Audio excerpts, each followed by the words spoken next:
thank you all for staying after lunch. I'll do my best to honor your time. My goal here today is to leave you better than I found you. So I've got a lot of material to cover.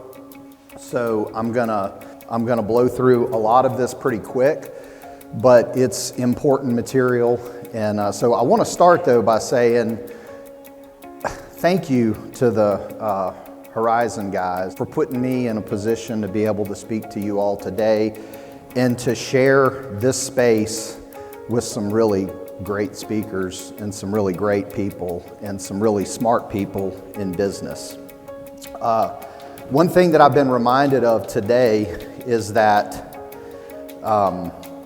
there were a lot of professionals here, and one of my favorite quotes from Red Adair, you can Google him, you really want to hear what he has to say, but he says that if you think it's expensive hiring a professional, wait until you hire an amateur. Then you're going to see what expensive really is. And there have been a lot of professionals here today. So I'm going to talk about the game of entrepreneurship.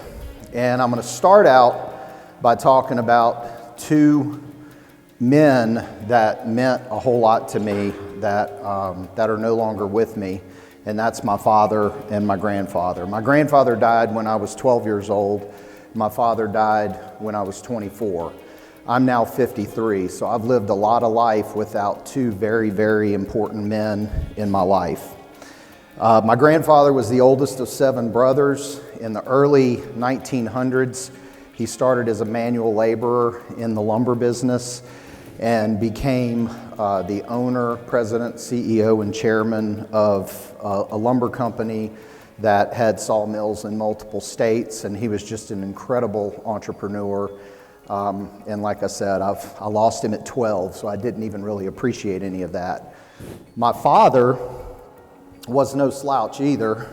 He wasn't in the lumber business. He ran track at LSU back when, he could have been one of the fastest guys, not so much more in the SEC. But he also was he flew open cockpit acrobatics in airplanes. He was served in World War II in the Navy. He served on the Federal Reserve Board of Governors. He had commissions and friendships with 2 United States presidents, President Kennedy and President Eisenhower. So my honor to have those 2 men in my life. And I'm going to share with you today 2 bits of wisdom that they shared with me. And they passed these gifts generationally. And the first gift I'm going to talk about now, and the last one I'm going to save and I'm going to close with. But the first gift was, no matter what the job is that you're given to do, you do that job better than anybody else can do it, even if that job is sweeping the floor. And that has stuck in my head all of the years of my life. And now as an entrepreneur, I want to live up to that expectation. And I'm here to tell you it's not easy. 20% of small businesses fail in the first year. You make it to 2 years, 30% fail, 50 after 5. You just mentioned we just made 10. That means 70% of small businesses fail after 10 years. That's a tremendous accomplishment. And if you're in business, you know what I'm talking about, because it's not easy stuff. So I want to talk a little bit about the different levels of accomplishments in small business. And as I do this, I want you to picture, if you're a business owner, picture where you are in this continuum. So 1 year in business, congratulations. Not that many, there are a lot of people that can't do that. And in this stage, you're maybe a solopreneur. You might be a one-person show. You're producing, you're selling, you're doing everything. It's a difficult task. Now, before we get to 10 years, there's this growth place in between 1 and 10 years where you're beginning to hire some people, you're developing a team of people, and this is where the fun really starts and the difficulty starts. But now when you make it to 10 years, if I'm being completely transparent with you, this is where we are, the 10-year mark. We've got a team of 20 plus people. I can now proudly say that my contributions amount to about 10% of the company's revenue, which is difficult. So these people are really the company, not me anymore. The third is that this business runs without you. It doesn't need you. You've done such a good job at recruiting, hiring, and managing a team of people that this engine that you've created runs without you. Now, you still own it until you get to the next stage, the successful generational transition. Now, that doesn't necessarily mean to family. It could mean family. But it means, in the context of what I'm trying to convey, someone else assumes leadership. And now what you have created passed on. That can be through a sale. You could still own it. Now, the most difficult, and of course, I'm the guy who was taught and had ingrained in me that no matter what the job is you're given to do it better than anybody can do it, even if that job is sweeping the floor, is that you're dead and gone, and this thing that you had as a vision has lived on beyond you and continues to touch and serve people long after you're gone. Now that you know where you are, where do you want to be? See, every journey moves toward a destination, and knowing where you're going is critical in any journey. See, I do this for the love of the game. I really do. I could make more money if I just operated on my own. I love what I do. I love working with people. I love developing people. I love working with clients. I even love the difficult clients. I really love the great clients. Some of them are here today, so thank you for that.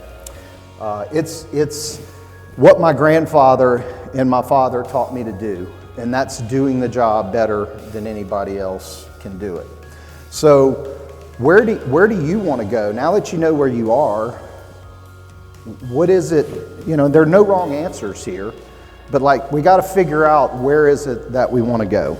Wherever you choose to be, I want to introduce you to a concept of manager metrics versus owner metrics. In the manager's metric, these are all the things that you think you know as an owner.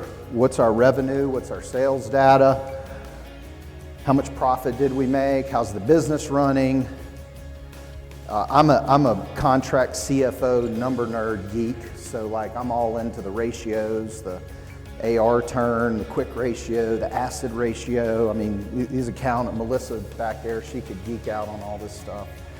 But those are manager's metrics. So what is this owner's metric that I'm talking about? Well, it's really simple.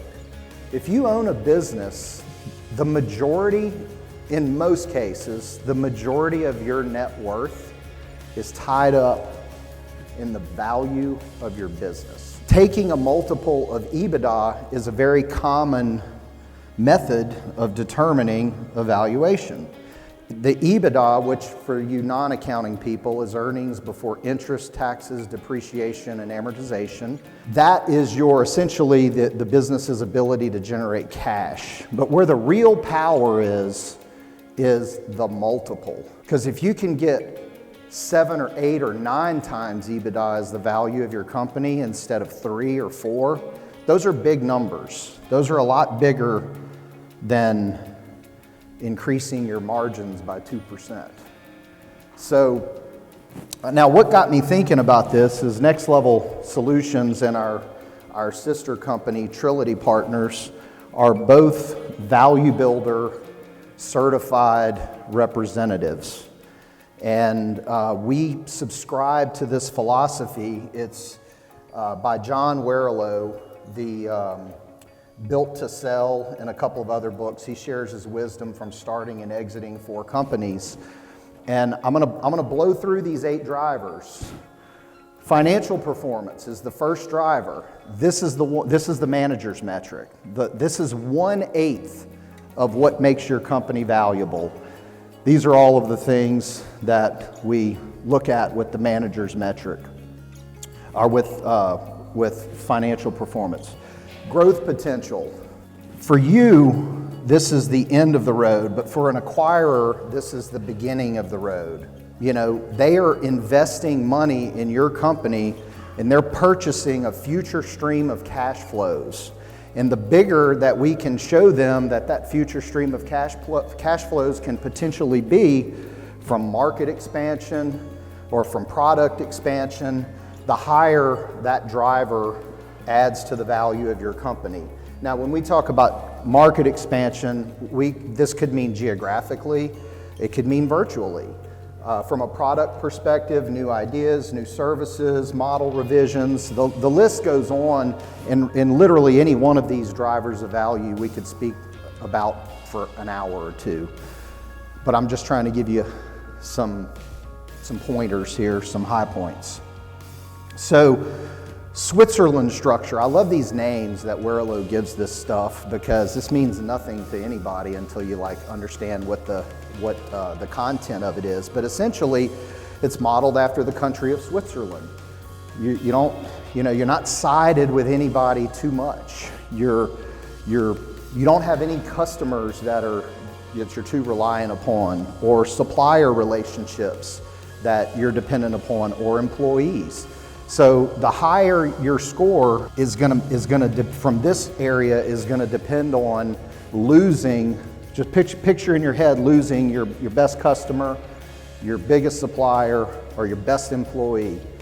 And to the degree that you can say, yes, we could recover from that and we could function, that score is gonna be higher. Another funny name, the valuation teeter-totter.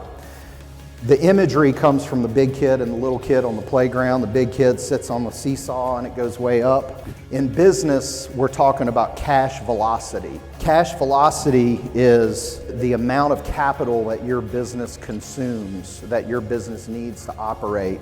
And so an example of how to improve your cash velocity is collect money faster and pay your vendors slower. That would have a positive impact on cash velocity. In our business, we have a retainer model where whenever we sign a new client, we get an initial retainer, and we do a monthly retainer at the beginning of the month for the work we're going to do in the upcoming month. That has a positive impact on our cash velocity. So it decreases the amount of money that the business needs to operate from outside sources. So another way to think about it, and really the essence of this entire driver, is that when a buyer buys your company, they're going to write 2 checks. One is to you, and one is to fund the working capital in your business. The smaller the check they need to write to fund the working capital in your business, the more money is left to pay you. Recurring revenue. It's predictable, it's reliable, it's better than project revenue always. Yeah, but Chris, you just don't understand my type of business. It just doesn't work that way with us. I'm here to tell you that no matter what type of business you're in, you better get in a room and figure out how to design products or services that are going to cause your clients to come back and buy more or buy again every month. Recurring revenue is a big driver in the value builder model and one of the most important drivers of value. The next one, another unique little phrase, the monopoly of control. What makes your company unique and different? This makes you to where you're not commoditized and you're really indifferent to pricing differences between you and competitors.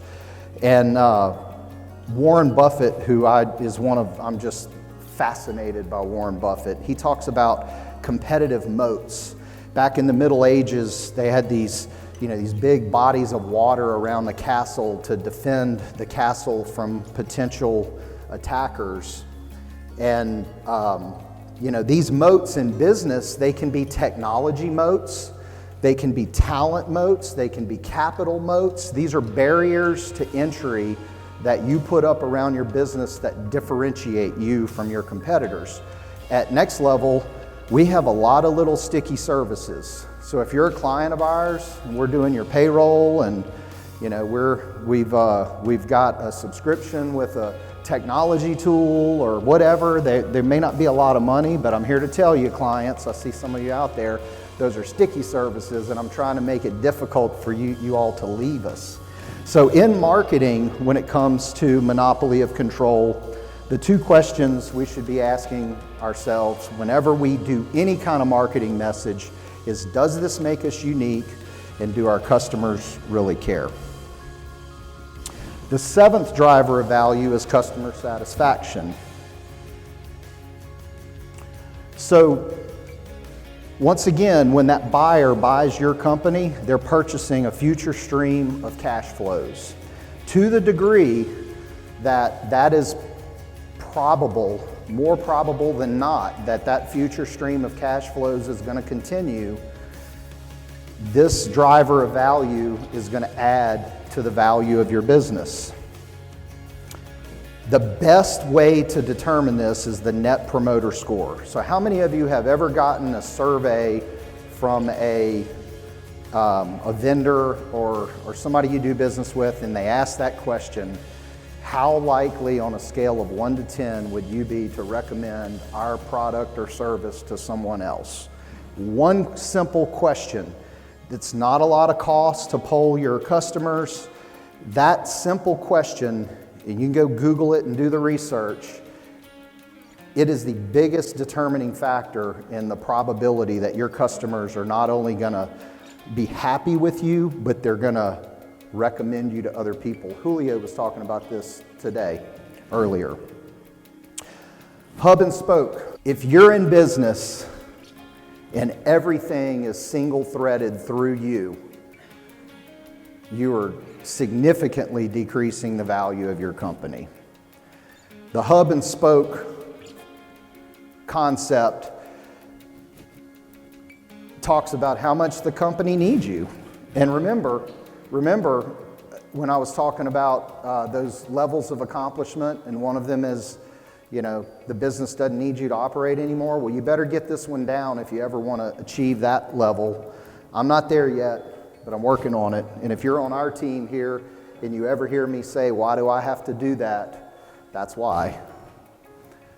So in this model, we have the rainmaker versus the architect. And so are you that type of business owner that's the rainmaker? You're the one making the sales. You're the one causing everything to happen. It can be operational. It can be sales.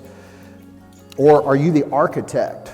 Are you sitting back with a set of plans saying, how do I design this system so it functions and it doesn't need me and it revolves around processes? That's the rainmaker versus the architect.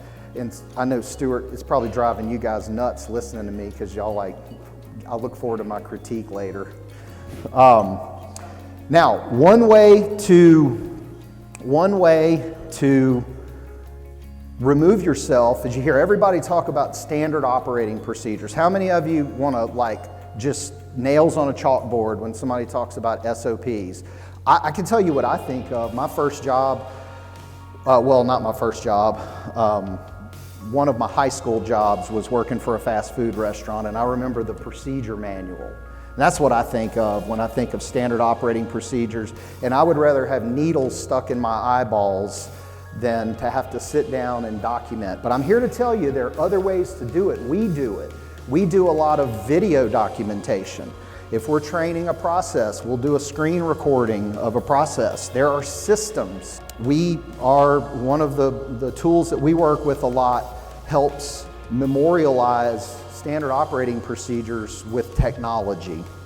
So there are all these different documentation methods. It doesn't have to be that way if that's not your tool, but I would just encourage you, start figuring out how to get some of this stuff off your plate to where other people know how to do it. So I've got some gifts for you today. Just like my grandfather and my father gave me. One of those gifts is that if you scan this QR code, and also Matt and Jennifer and Carrie in the back of the room are going to have a tag. If you if you don't get it up here. But what we're going to do is anybody here today, this is free. And you'll get a value builder assessment where you'll get a score and you will get your business's grade in all of these areas. We're also going to open up the engagement portal, which is something that we do when we have a paid engagement. We're going to open up the engagement portal, which if you are the type of person that likes to do self-study, this is going to be great for you because you can get in there, it's going to be free. They've got videos, they've got exercises, they've got things to walk you through the thought process on all of these and take a deep dive on your own. Now, if you want more than that, Stuart and Todd, raise your hands. Come see me. Matt, Johnny Davis is back here. He's I don't know if Johnny's still here. He's a certified value builder representative. So, see one of us, and we will, if you want help, we can talk to you and walk you through that, but it's free if you don't, no strings attached. The second thing that we're going to give to you as a gift today is we just launched, talking about recurring revenue and turning services into products, we just launched a new HR online training tool. It's called HRU. Carrie Miller, back here with her hand up, is the star of the show, not me. And that is a one-year subscription for that. It's for business owners and also for administrative employees. I know, Lex, you had somebody one of your team members took that course, and so we would be honored if you would sign up for that for 1 year. The third gift for you today is in your bag, and it's called the crying towel. So the crying towel, I don't have time to give the whole story about the crying towel, but it was handed to me from a mentor over 30 years ago, and there's a link, there's a QR code, it's a 2-minute video. Go put that in your vehicle. You'll thank me later. Now, don't come to me in a week and say, I need to sign up for that. You're going to need your crying towel, because these free links, like this is active today, and we're done. So hopefully you don't need your crying towel. Now, the second generational gift that my grandfather hung on the wall of my father's bedroom in 1924. And my father hung it on the wall in my bedroom. I was born in 1970, so it was somewhere in the 70s. He had sideburns, that's all I can remember. It's the poem If by Rudyard Kipling. Now, If was written in around 1895, and as the CEO of a company with an all-powerful female leadership team, wants you to realize that this poem was written in a different day and time, and it addresses a son and a man.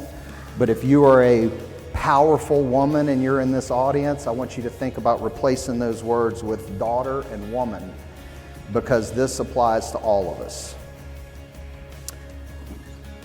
If you can keep your head when all about you are losing theirs and blaming it on you, if you can trust yourself when all men doubt you, but make allowance for their doubting too, if you can wait and not be tired by waiting or being lied about, don't deal in lies, or being hated, don't give way to hating.